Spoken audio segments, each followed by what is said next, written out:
Hello friends, आपका स्वागत है अधिकार एजुकेशन में। और आज हम जनसत्ता का एडिटोरियल पढ़ने वाले हैं। और ये एडिटोरियल जो है, संपादकीय जो है, ये आपके एक कंसेप्ट को बिल्डअप करेगा और बीपीएससी के निबंध में आपको काम आएगा और बीपीएससी की सेकंड पेपर में आपको काम आएगा।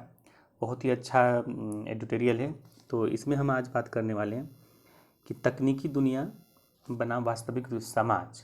आज जितना हम तकनीकी दुनिया में हैं, तकनीकी के बगैर हमारा जीवन संभव नहीं है।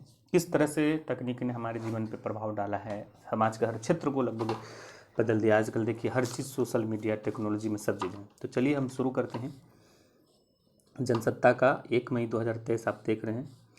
दुनिया, तकनीकी दुनिया बनाम वास्तविक समाज। चलिए,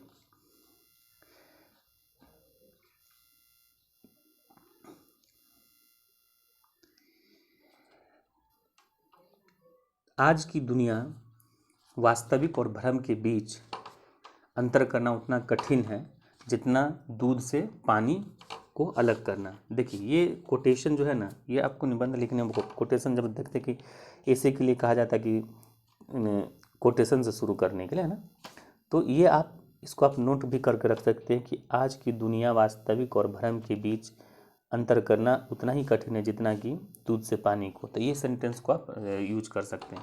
आगे, डिजिटल क्रांति ने मानव समाज को इतना कृत्रिम बना दिया कि सच और झूठ, यथार्थ, आभासी, वास्तविक या परछाई में अंतर ही नहीं किया जा सकता। इस कृत्रिम मशीनी समाज में रहते हुए मनुष्य भी खुद को मशीन समझने लगा है।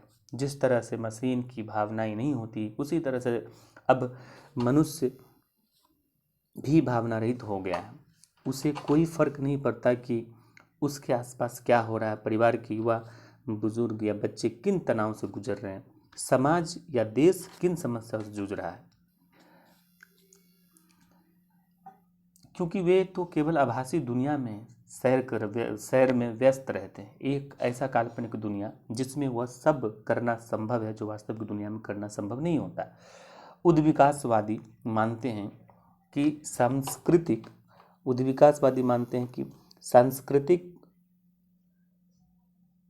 समाज और संस्कृति का विकास विभिन्न चरणों से होकर गुजरा है और प्रत्येक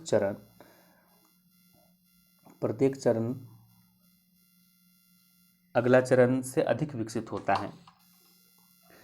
हम जंगली अवस्था में से बर्बर अवस्था, फिर बर्बर अवस्था से सभ्य अवस्था, हम जो है सबसे पहले हमारा जंगली अवस्था था, जंगली अवस्था के बाद फिर हम बर्बर अवस्था है, बर्बर अवस्था से फिर हम जो सभ्य अवस्था की ओर बढ़े। यानी कि प्रथम चरण में मनुष्य पूरी तरह से प्रकृति पर निर्भर था और वह अपनी हर आवश्यकता को प्रकृति से पूरा करता था और स्वस्थ और खुश रहता था। फिर बर्बर अवस्था में वह मानव निर्मित परिवेश का हिस्सा बना और तीसरे चरण में उच्च और विकसित तकनीक का प्रयोग ने उसके जीवन को ही मशीन बना दिया। आज मनुष्य को जो है नियंत्रित नहीं कर सकते, बल्कि मशीन मनुष्य को नियंत्रित करने लगी है। नतीजतन आज कृत्रिम बुद्धिमत्ता, जिसको हम आर्टिफिशियल इंटेलिजेंस कहते हैं, स्वाभाविक बुद्धि पर हमारे ऊपर हावी हो चुका है। कृत्रिम बुद्धि के वर्चस्व का ही नतीजा है कि कुछ समय पूर्व जो है एक्टोलाइफ नामक कंपनी जो था, कुछ समय पूर्व जो है एक्टोलाइफ कंपनी के एक वीडियो में यह दावा किया गया था कि अगर किसी महिला को स्वास्थ्य कारणों से गर्भाशय निकलवाना पड़ा तो उसे अब तनाव की जरूरत नहीं होगी, क्योंकि इसके बावजूद वे मां बन सकेगी। या फिर कोई पुरुष नपुंसकता से पीड़ित है तो भी उसकी पत्नी मां बन सकेगी। अगर उस वीडियो के जरिए भावी दुनिया की संकेत समझे तो कृत्रिम गर्भाशय में बच्चा कृत्रिम बुद्धि की निगरानी में 9 महीने तक रहेगा। यानी अगर सचमुच संभव हुआ तो अब बच्चे को जन्म देने के लिए इंसानी कोख की जरूरत नहीं, क्योंकि मशीन महिला के गर्भ की तरह सुरक्षित होगी और वह एक स्वाभाविक गर्भ की तरह काम करेगा। खबरों के मुताबिक कृत्रिम बुद्धि आधारित अभिभावकीय बाजार पूरी दुनिया में तकरीबन जो है 5,238 करोड़ रुपए का है। तकरीबन कितना है? 5,000, ये जो हमारा कृत्रिम जो हम कोख का बाजार है उस पर देखिए कितना का अभी दुनिया में मार्केट है, 5,238 करोड़ रुपये को पार कर चुका है। और वर्ष 2028 तक इसमें कहता है कि 13,000 करोड़ रुपये की हो 13,000 करीब 13,000 करोड़ रुपए की होने की उम्मीद है। तो ये एक डेटा आप इसको यूज कर सकते हैं। आगे है कि अनुमान लगाया जा सकता है कि बाजार में हर रिश्ता हर भावना अब बिकाऊ हो गया है, या कहें कि भावनाओं का बाजार वस्तुओं के बाजार पर हावी होता जा रहा है।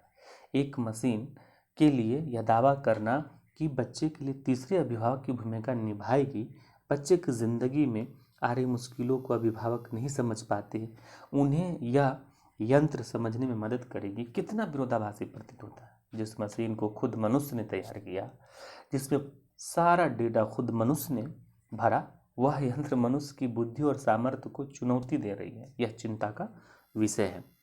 इस बात से इनकार नहीं किया जा सकता है कि डिजिटल दुनिया से पहले भी लोगों की समस्याएं और चुनौतियां मिलती रहती थी, और वे अपनों से अधिक अनुभवी लोगों की सहायता से उन परेशानियों का सामना करते थे। यहाँ तक कि बच्चे के पैदा होने के बाद उसकी देखभाल कैसे किया जाए, उसे खाने के लिए क्या दिया जाए, बच्चे का टीकाकरण कैसे और कब कराया जाए, आदि सभी सवालों का जवाब एक कृत्रिम बुद्धि की सहायता से जननी नामक एक ऐसा व्हाट्सएप मंच बना है। जननी, ये भी एग्जाम्पल आप नोट कर सकते हैं कि जननी नामक एक ऐसा व्हाट्सएप मंच बना है जो कई पीढ़ी के अभिभावकों की मदद करता है। सवाल अब ऐसा क्या हो गया कि मनुष्य कृत्रिम दुनिया में जीने को बाध्य हो गया? आखिर क्यों परिवार की भूमिका का निर्वाह मशीनों को हस्तांतरित किया जा रहा है? शायद समाज और परिवारों में उत्पन्न संकट की स्थिति उसके लिए जिम्मेदार है। दादी नानी चाची मौसी की भूमिका अब बाजार में निर्मित उपकरणों या संस्थाओं ने ले लिया। परिवार का आकार सिकुड़ते सिकुड़ते इतना छोटा हो गया कि उसे उनके अनेक रिश्ते अब गायब हो गए। लोग इतने आत्म केंद्रित हो गए कि उनके लिए परिवार का मतलब केवल पति पत्नी और उनके बच्चे हैं। वे दादा दादी चाचा चाची सब साथ नहीं रहते। अगर रहते भी हैं तो एक नई पीढ़ी के अभिभावक और बच्चे अब उन्हें पहले की तरह समय और महत्व नहीं देते, बल्कि उन्हें बोझ समझते हैं। यहाँ तक कि अनेक बार घर के बुजुर्गों के साथ समायोजन नहीं कर पाने के कारण या उनकी सेवा करने से बचने के कारण वृद्धाश्रम में छोड़ दिए जाते हैं, क्योंकि बुजुर्ग पीढ़ी के सुझाव इस नई पीढ़ी को अब रोक टोक लगता है। नई पीढ़ी को लगता है कि बुजुर्गों का काम तकनीक ने ले लिया और वह बुजुर्गों की तरह कोई रोक टोक या सवाल जवाब नहीं करते और न ही ज़बरदस्ती सलाह देते। यह समझना मुश्किल नहीं है जिस व्यवस्था का कोई विकल्प नहीं मिल जाता, फिर उनको बदलने में लोग नहीं हिचकते। यही कारण है कि आज के समाज में वृद्धावस्थाओं की संख्या में वृद्धि हो रही है। पर यह भी सच है कि जब से परिवार के आकार छोटे हुए, परिवार संस्था का विघटन हुआ, लोगों के एक दूसरे पर विश्वास कम हुआ, लोग स्वार्थ केंद्रित हुए, समूह हित का स्थान व्यक्ति हित ने ले लिया और समाज में हर तरफ चाहे निजी संबंध हो, राजनीति हो, अर्थव्यवस्था हो, बिखराव की स्थिति उत्पन्न हो गई। इस विश्वास के संकट के कारण ही लोग व्यक्तियों से ज़्यादा मशीनों पर भरोसा करने लगे। लेकिन लोग यह कैसे भूल जाते हैं कि जब से उन्होंने मनुष्य की जगह मशीनों को चुना है, तब प्रकृति को चुनौती दी है। जब प्रकृति को चुनौती मिलती है तो वो कितना विकराल रूप ले लेती है, यह बताने की जरूरत नहीं। आदिम युग में समाज के उत्तर आधुनिक या डिजिटल युग तक मनुष्य के अस्तित्व को बनाए रखने के लिए रोटी, कपड़ा और मकान का विषय की आवश्यकता था।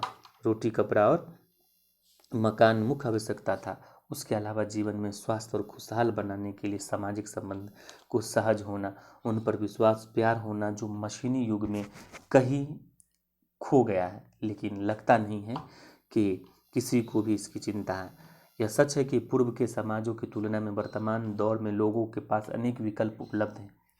उनके आधार पर वे अपने जीवन को आकार देने में सक्षम। आज बच्चों के पालन पोषण से लेकर अनेक जरूरी काम स्वचालित मशीन या रोबोट कर ले। फिर मानव समाज में मानवीय संबंध और भावनाओं की जरूरत ही कहाँ रह जाती है। लोगों को यह समझना होगा कि जीवन शैली में बदलाव के अनेक विकल्प हो सकते हैं, लेकिन सामाजिक संबंध, भावना और परिवार का कोई विकल्प नहीं हो सकता। मशीनें तो बिल्कुल नहीं।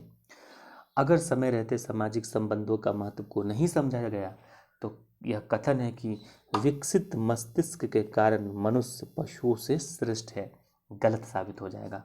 और एक तरफ व्यक्ति की वास्तविक संबंधों की अपेक्षा कर रहा है और दूसरी तरफ आभासी कृत्रिम संबंधों की तलाश में वास्तविक जीवन जीना छोड़ को आतुर है। आज जब 9 महीने की कोख में रखने वाली माँ से संबंध तोड़ने या उससे अपेक्षित करने में ही बच्चे नहीं हिचकते, तो कृत्रिम कोख में पलने वाले बच्चे अपनी माँ से या अपने माँ को अपने बच्चों से कितना लगाव होगा। और ये कैसा भावना, बाजार केवल लाभ देखता, भावना ही नहीं। तो ये आज का था, ये बहुत ही संवेदनशील एडिटोरियल था और ये आप इसका कई जगह यूज कर सकते हैं और बहुत बेहतरीन इस पर दिया गया है, पक्ष विपक्ष का दिया गया है। तो इसको नेक्स्ट वीडियो में हम आपको फिर नेक्स्ट एडिटोरियल के साथ मिलेंगे। अगर आपने अभी तक चैनल को सब्सक्राइब नहीं किया तो आप चैनल को सब्सक्राइब कर लें, लाइक करें और बेल आइकन को दबाएं ताकि जब भी वीडियो अपलोड हो आपको इसकी सूचना मिल जाए। वीडियो देखने के लिए धन्यवाद।